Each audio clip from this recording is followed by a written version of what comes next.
आज हिंगोलीमध्ये देवेंद्र फडणवीसची सभा आहे आणि हजारोंची संख्येने लोक येत आहे.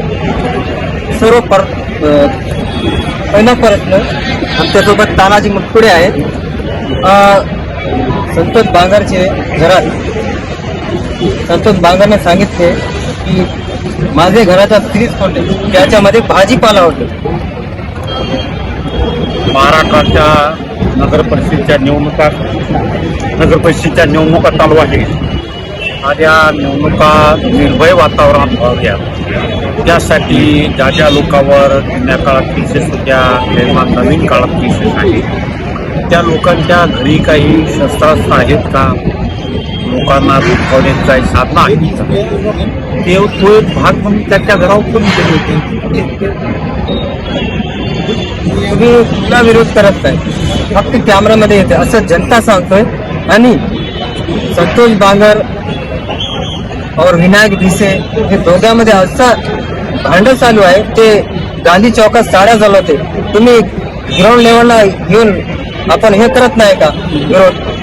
आम्ही भारतात लोकांना सांगतो आणि हिंगोलीची जनता सांगण्याची आवश्यकता नाही.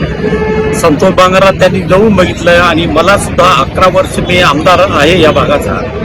लोकांनी बघितलेलं आहे माझं काम. या शहरातले पूर्ण इमानदारीने काम करण्याचा आम्ही प्रयत्न केला आहे. त्यामध्ये रोड असो, ड्रेनेज असो, जलेश्वराच्या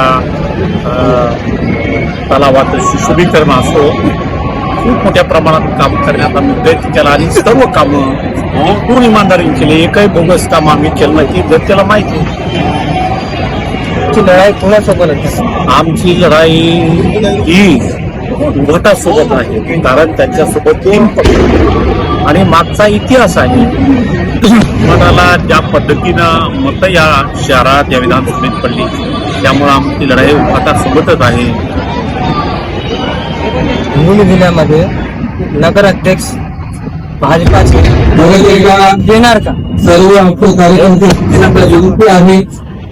आवाहन केलेलं आहे की आपण राष्ट्रवादीला सांगतोय तुमच्यावर बदलून घ्यायचं आहे. भाजपा कशी आहे? कुठे गोष्टी त्यांच्या पक्षाच्या प्रमाणे लढवाली आमचा त्याचा काय